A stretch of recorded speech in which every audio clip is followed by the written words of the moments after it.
सुप्रभात बच्चों, आज हम आपकी पाठ्य पुस्तक हिंदी के पाठ 13 का अध्ययन करेंगे, जिसका शीर्षक है शाप मुक्ति। तो चलिए पाठ को पढ़ते हैं और जानते हैं किस प्रकार से कहानी में शाप मुक्ति के बारे में बताया गया है। पाठ को शुरू करते हैं।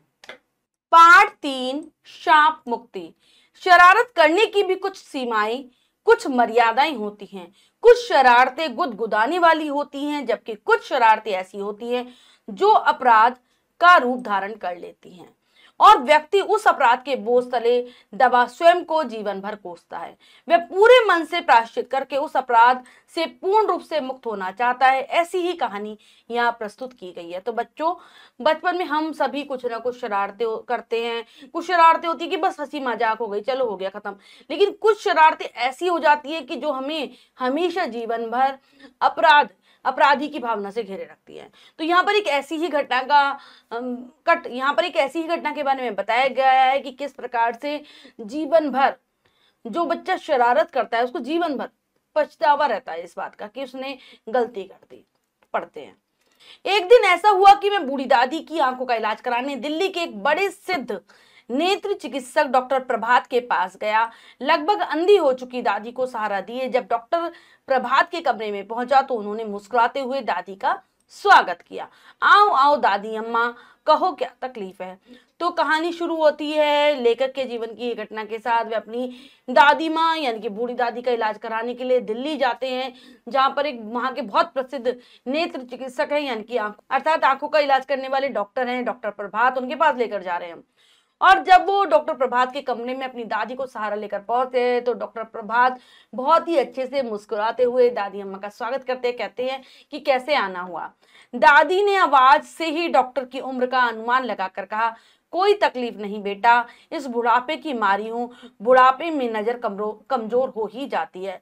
तो दादी को अनुभव था क्योंकि बुढ़ापे में थी, वो समझ जाती है आवाज से ही कि कोई ज्यादा उम्र वाला ये डॉक्टर नहीं है, इसलिए कहती है बेटा कोई तकलीफ नहीं है, केवल बुढ़ापे की मारी हूं, बुढ़ापे के कारण परेशान हूं। और बुढ़ापे में तो आंखें कमजोर हो जाती है, नजर कमजोर हो जाती है, आंखें कमजोर हो जाती है। पर मैं तो आंखों का डॉक्टर हूं दादी अम्मा, बुढ़ापे का इलाज मेरे पास कहाँ। डॉक्टर प्रभात ने हंसते हुए कहा, मेरी दादी भी कम विनोदी स्वभाव की नहीं थी। कहने लगी, कोई बात नहीं बेटा, तुम आंखों का ही इलाज कर दो, बुढ़ापे का इलाज तो भगवान के पास भी नहीं है। तो जब दादी ने कहा ना कि भाई बुढ़ापा है इसके कारण है, तो डॉक्टर प्रभात भी हंसी मजाक करने वाले ही डॉक्टर थे। कहते हैं कि भाई बुढ़ापे का इलाज तो मेरे पास नहीं है, मैं तो आंखों का डॉक्टर हूँ। और दादी को भी मजाक करने की ही सूझी, तो कहती है कि कोई बात नहीं, तुम आंखों का इलाज कर दो, बुढ़ापे का इलाज तो भगवान के पास भी नहीं है। यह सुनकर डॉक्टर प्रभात हंस पड़े और दादी से बात करते हुए उनकी आंखों की जांच करने लगे। उन्होंने विस्तार से कई उपकरणों और यंत्रों की सहायता से दादी की आंखों की जांच की। बीच बीच में बातचीत और हंसी मजाक भी करते जाते थे।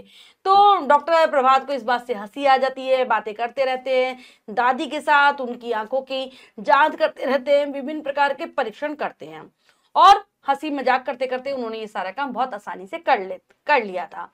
मैं चुपचाप बैठा डॉक्टर प्रभात की ओर देख रहा था। पहले तो मुझे हंसी ही कुछ जानी पहचानी लगी, फिर ध्यान से देखने पर उनका चेहरा भी कुछ परिचित सा मालूम हुआ, लेकिन याद नहीं आ रहा था कि मैंने इन्हें पहले कहाँ देखा है। आखिर जब उन्होंने दादी की आंखों की पूरी जांच कर ली तो मैंने पूछ ही लिया, आप कहाँ के रहने वाले हैं डॉक्टर साहब। तो लेखक लगातार चुपचाप बैठे हुए डॉक्टर को ही देख रहा था। उनकी आवाज उन्हें जानी पहचानी सी लग रही थी और चेहरा भी कुछ जाना पहचाना सा लगा बाद में ध्यान से देखने पर, लेकिन समझ में ही नहीं आ रहा था कि लेखक उनसे पहले कहाँ मिले हैं। जब दादी की आंखों की जांच पूरी हो जाती है वे पूछ ही लेते कि आप कहाँ के रहने वाले हैं। इलाहाबाद प्रयागराज का हूँ। क्यों? अरे हम इलाहाबाद प्रयागराज के ही हैं, दादी मुझसे पहले ही बोल उठी। तो बताते हैं डॉक्टर साहब कि मैं इलाहाबाद का हूँ, प्रयागराज का हूँ। तो दादी मेरे से पहले कह देती है कि हम भी प्रयागराज से ही हैं। अच्छा, बड़ी खुशी हुई। डॉक्टर प्रभात ने सचमुच खुश होकर पूछा, इलाहाबाद प्रयागराज में कहाँ रहते हैं आप लोग? तो बहुत खुशी होती है डॉक्टर को, खुश होते हुए पूछते कि इलाहाबाद में आप कहाँ रहते हैं। दादी ने जो ही हमारे इलाहाबाद प्रयागराज वाले घर का पता ठिकाना बताया, डॉक्टर प्रभात ने मेरी तरफ देखा और अचरज भरी प्रसन्नता से बोले, अरे तुम बब्बू तो नहीं हो? अब दादी इलाहाबाद वाले घर का पता बता देती है। तो डॉक्टर प्रभात बहुत ध्यान से लेखक की तरफ देखते हुए कहते हैं और हैरानी से ही पूछते कि तुम बब्बू तो नहीं हो? और तुम मंटू? अचानक मेरे मुंह से निकल गया। आप हमारे बचपन के मित्र मंटू हैं। तो लेखक के मुंह से भी निकल जाता है और तुम मंटू हो, यानी कि मेरे बचपन के मित्र मंटू हो ना तुम। हाँ भाई मैं तो मंटू ही हूँ। वाह यार, तुम तो खूब मिले। तुम तो शायद जब दूसरी या तीसरी कक्षा में पढ़ते थे तभी अपने परिवार के साथ दिल्ली चले आए थे, है ना।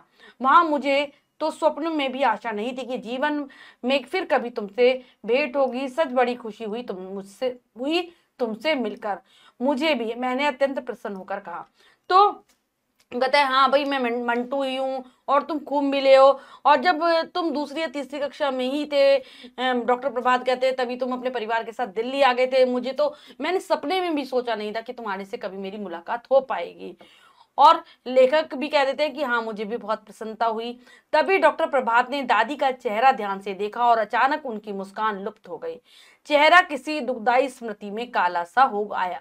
तभी डॉक्टर प्रभात दादी की तरफ देखते हैं तो जो उनके चेहरे पर मुस्कान थी वो गायब हो जाती है अचानक से, और उनके चेहरे पर एक दुखदाई याद आ जाती है, मतलब दुख देने वाली, जिस याद से दुख होता है वो दुखदाई याद।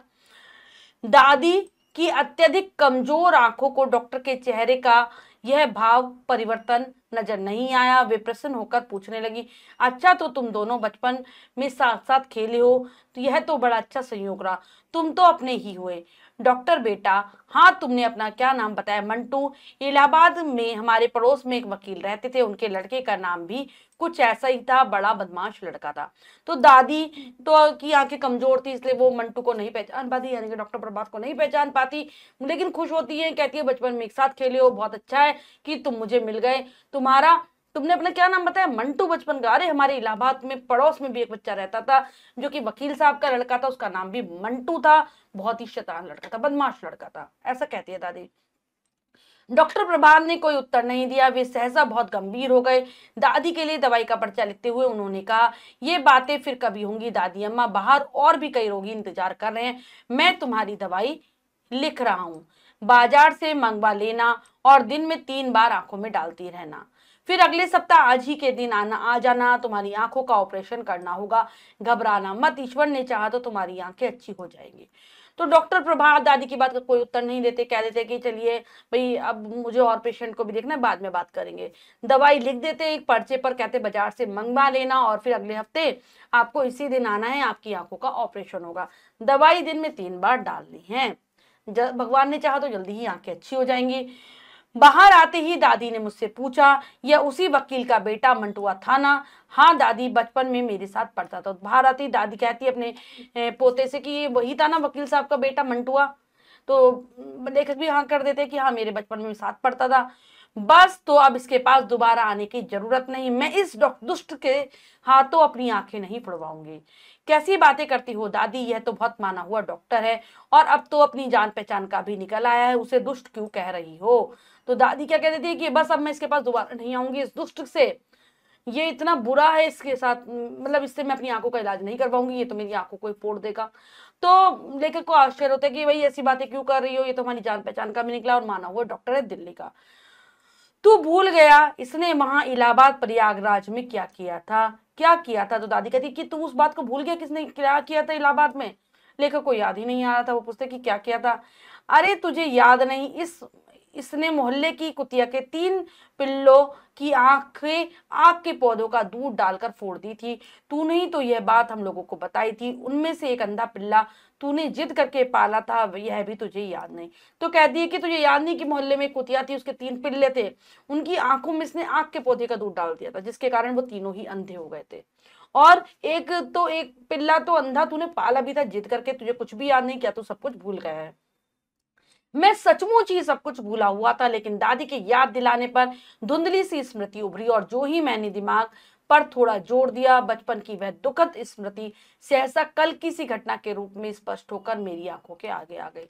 तो लेकर कह रहे हैं वास्तव में वो सब कुछ भूल ही चुके थे, उन्हें कुछ याद नहीं था, लेकिन जब दादी के याद दिलाने पर उनको हल्की हल्की सी याद आने लगती है और फिर दिमाग पर ज्यादा जोर डालते हैं तो उन्हें पूरी घटना याद आ जाती है, जैसे कि कल ही हुआ हो। दुखद घटना। इलाहाबाद प्रयागराज में हमारे पड़ोसी वकील साहब की कोठी के पीछे एक बहुत बड़ा बाग और घास का मैदान था। मैं मंटू के साथ अक्सर वहां खेला करता था। बाग की मेड़ के पास आग के बहुत से पौधे उगे हुए थे और एक दिन हम खेल खेल में आक के पत्ते तोड़ने लगे। उधर से गुजरते हुए हमारे स्कूल के अध्यापक ने हमें देख लिया। उन्होंने हमें डांट लगाई और बताया कि आक के पत्ते कभी नहीं तोड़ने चाहिए, क्योंकि उन्हें तोड़ने से जो गाढ़ा गाढ़ा सफेद दूध निकलता है यदि आंखों में चला जाए तो आदमी अंधा हो जाता है। तो अब लेखक अपनी घटना को याद करते हुए बता रहे हैं कि प्रयागराज में रहते थे, उनके पड़ोस में ही वकील साहब रहते थे। उनके पीछे, घर के पीछे बहुत बड़ा बाग था और घास का मैदान था। वहां पर मेड़ बनी हुई थी और उस पर, वहां पर मेड़ के पास ही आक के पौधे लगे हुए थे। लेखक और मंटू दोनों ही वहां खेला करते थे खूब। एक दिन वो आक के पौधों को तोड़ रहे होते हैं, उनके स्कूल के अध्यापक वहां से गुजर रहे होते हैं और मना करते कि भाई आक के पौधों को कभी भी नहीं तोड़ना चाहिए। क्यों नहीं तोड़ना चाहिए? क्योंकि इसके अंदर से जो गाढ़ा गाढ़ा दूध सा निकलता है, अगर गलती से भी आंखों में चला जाए तो इंसान अंधा हो सकता है। यह जानकारी हम लोगों के लिए एकदम नई और विस्मयकारी थी। वास्तव में ऐसा होता है या नहीं, यह देखने के लिए मंटू ने एक प्रयोग कर डाला। ठंड के दिन थे और मोहल्ले में आवारा घूमने वाली कुतिया ने वकील साहब की कोठी के पीछे पड़ी सूखी टहनियों के ढेर के नीचे 3 पिल्ले दिए थे। अब भाई ये जानकारी तो लेखक और मंटू दोनों के लिए ही नहीं होती है, तो मंटू इस पर प्रयोग करना चाहता है कि भाई देखते हैं कि अंधे होते हैं। यानी ठंड का मौसम चल रहा था, मोहल्ले में आवारा कुतिया घुमा करती थी। उसने पीछे ही बाग में सूखी टहनियों के ढेर पर 3 बच्चे दे रखे थे और पिल्ले सुंदर थे। मैं और मंटू उनसे खेला करते थे। पिल्ले बहुत सुंदर थे। रोजाना मंटू और लेखक उनके साथ खेलते थे। आग के दूध के भयानक असर की जानकारी मिलने के अगले दिन जब मैं स्कूल से आकर खाना खाने के बाद मंटू के साथ खेलने गया तो मैंने देखा मंटू आग के पौधों के पास बैठा है और उसने घुटनों में दबा पिल्ला क्या क्या कर रहा है। 2 पिल्ले पास ही कूकू करते इधर उधर भटक रहे थे। नजदीक जाकर मैंने देखा तो हैरान रह गया। मंटू आग के पत्ते तोड़ तोड़ कर उनका दूध पिल्लों की आंखों में डाल रहा था। बता रहे हैं लेखक कि किस प्रकार से मंटू ने उन पिल्लों की आंख में आग का दूध डाला।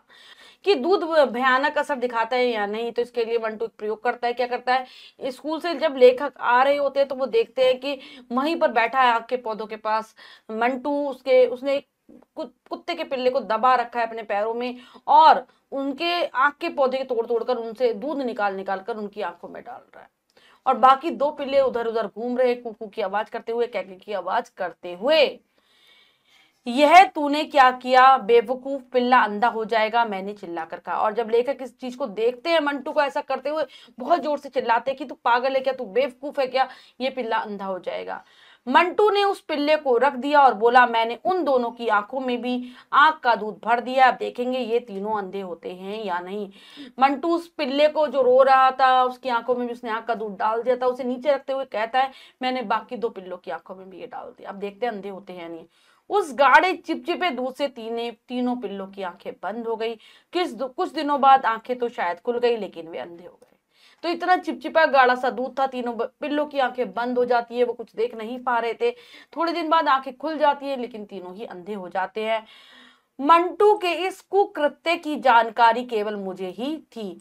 मैंने उसे उन प्यारे प्यारे पिल्लों को अंधा बना देने के लिए बहुत बुरा कहा और वकील साहब से शिकायत करने की धमकी भी दी थी। लेकिन मंटू को एहसास हो गया था कि उसने अपनी जिज्ञासा शांत करने के लिए प्रयोग के रूप में एक बड़ा पाप कर डाला। उसने गिड़गिड़ाकर मुझसे कहा कि यह बात मैं किसी को न बताऊं। मैं शायद बताता भी नहीं, लेकिन अब उन तीनों पिल्लों में से 2 दिन रात कुकू करते करते इधर से उधर भटकते मर गए। मुझे बहुत दुख हुआ और उस दिन मैं बहुत रोया। लेखक क्या कह रहे हैं कि जो ये करा था ना, जो मंटू ने ये जो चीज कही थी, जो बुरा काम किया था, कुकृत्य यानी कि बुरा जो काम किया था, उसकी जानकारी केवल मुझे ही थी और किसी को नहीं थी, इस बारे में पता नहीं था। क्योंकि मुझे बहुत दुख हुआ कि उसने इतने प्यारे प्यारे से पिल्लों को अंधा बना दिया है, बहुत बुरा भी कहा और ये भी कहा कि ये बात मैं वकील साहब यानी कि तुम्हारे पिता को बता दूंगा।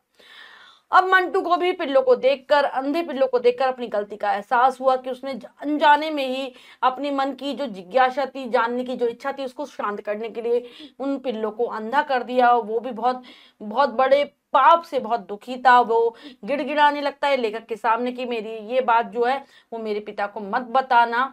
और लेखक कह रहा है कि चलो मैं उसके कहने पर ये बात बताता भी ना, लेकिन ऐसा कुछ हुआ कि मुझे बताना पड़ा। 2 पिल्ले तो जो अंधे हो गए थे, इधर उधर कू करते हुए घूमते रहते थे और मर गए। अब केवल एक ही पिल्ला बचा था। और उसे देखकर लेखक कह रहे कि उन्हें बहुत ज्यादा रोना आया, बहुत ज्यादा वो रोए।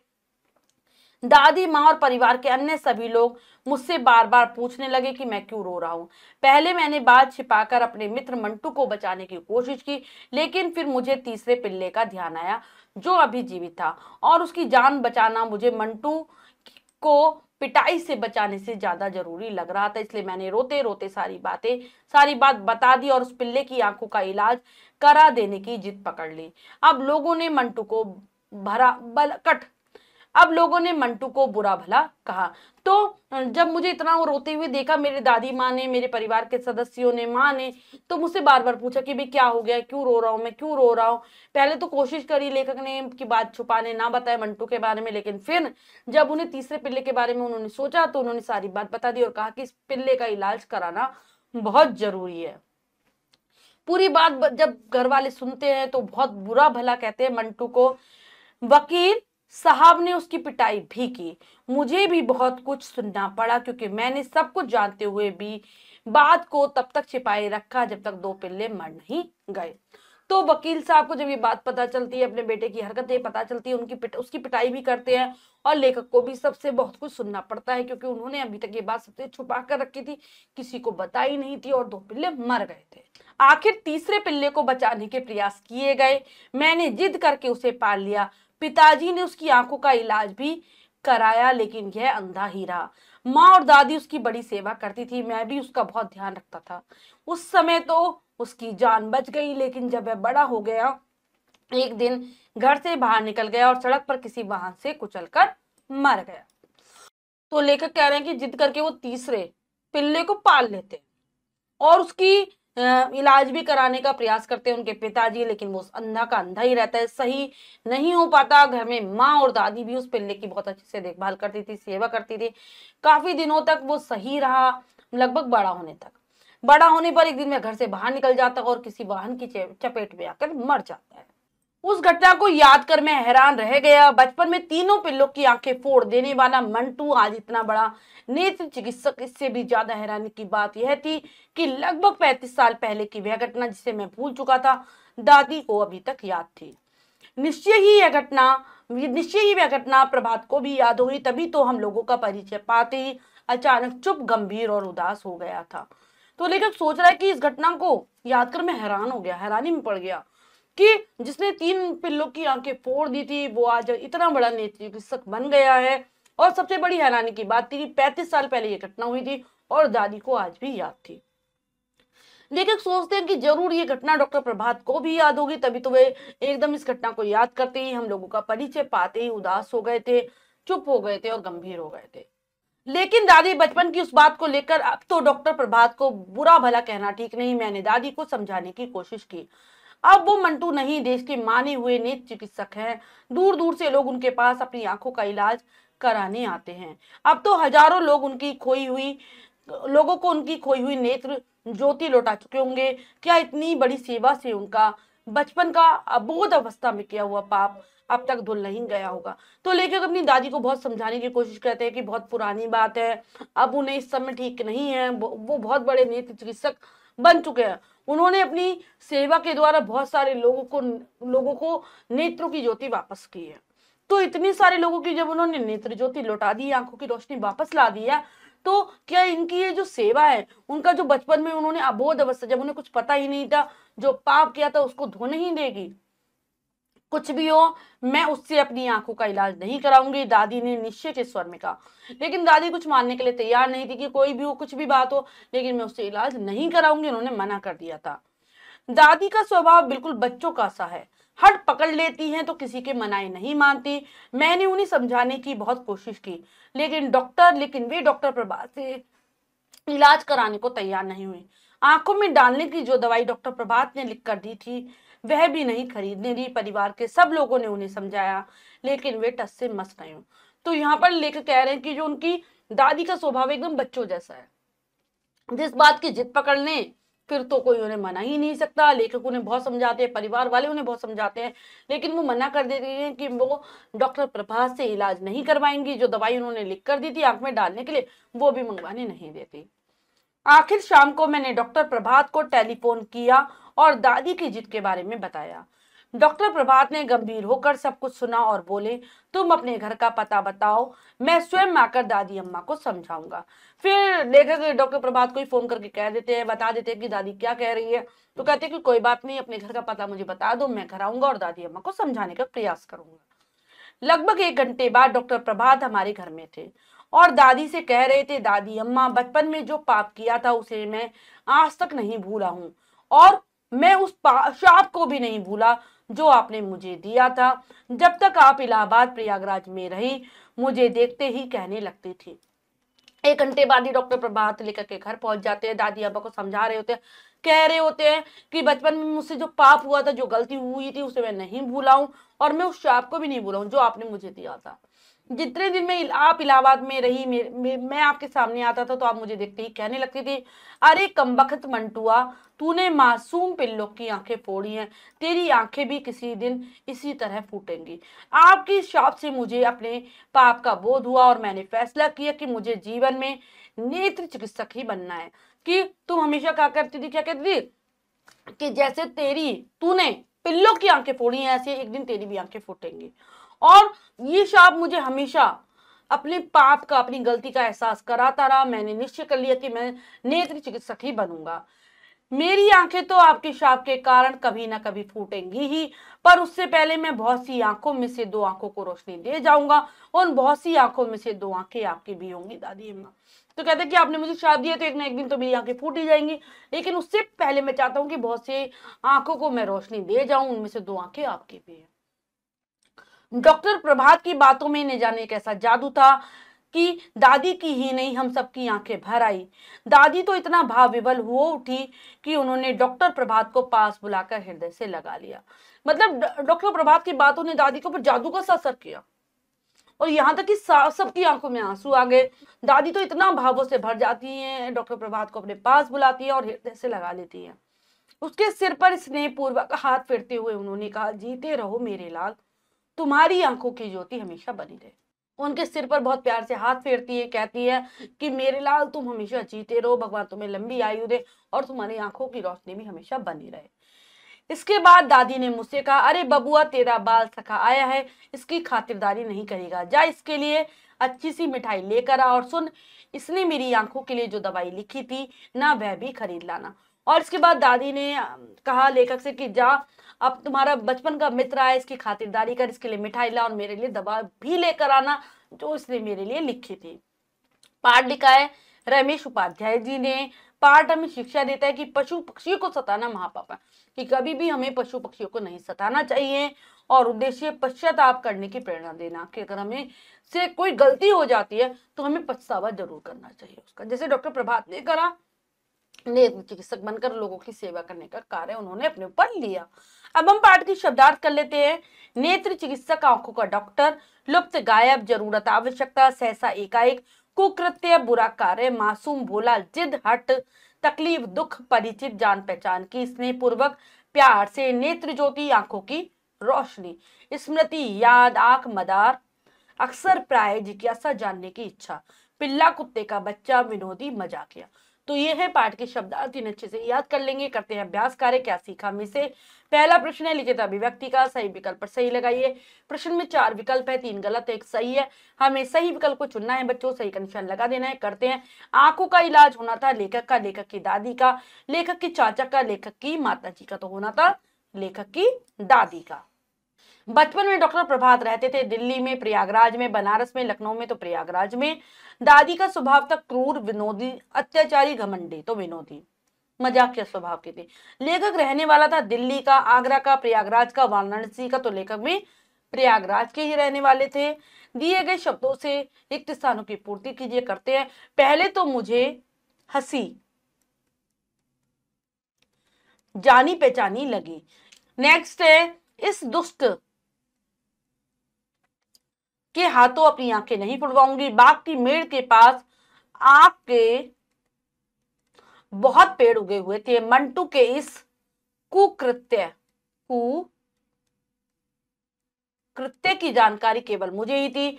मैंने उस पिल्ले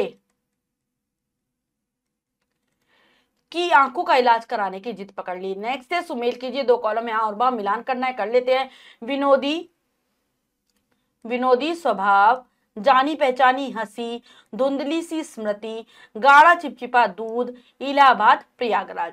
ये हो गया। इसके बाद अगला प्रश्न है, निम्नलिखित प्रश्नों के उत्तर दीजिए। इन प्रश्नों के उत्तर आप स्वयं देंगे, कार्य अपनी अभ्यास पुस्तिका में कर लेंगे। नेक्स्ट है किसने कहा, किससे कहा। कुछ वाक्य लिखे हैं, मैं बताने किसके द्वारा और किसको कहे गए हैं, करते हैं। बुढ़ापे का इलाज मेरे पास कहा, तो ये कहा था किसने, डॉक्टर प्रभात ने। किससे, दादी से। यह उसी वकील का बेटा मंटुआ था ना, ये कहा दादी ने। लेखक से, यह तूने क्या किया बेवकूफ, पिल्ला अंधा हो जाएगा, ये कहा लेखक ने डॉक्टर प्रभात, जो कि उस समय मंटू थे, मंटू से। मैं उस शाप को भी नहीं भूला जो आपने मुझे दिया था, तो ये कहा डॉक्टर प्रभात ने दादी से। बच्चों, हमने पाठ को बहुत अच्छे से समझकर पढ़ा और अभ्यास कार्य किया। इसके अतिरिक्त जो भी कार्य आप स्वयं करेंगे सुंदर अक्षरों में अपनी अभ्यास पुस्तिका। बच्चों, आज हमने पाठ के माध्यम से जाना कि किस प्रकार से शाप से मुक्ति मिल जाती है डॉक्टर प्रभात को। आशा करती हूँ यह पाठ आपको बहुत अच्छे से समझ आ गया होगा। पाठ को फिर से जरूर पढ़ेंगे। मिलते हैं अगली कक्षा में नए पाठ के साथ। तब तक के लिए स्वस्थ रहिए, प्रसन्न रहिए। धन्यवाद।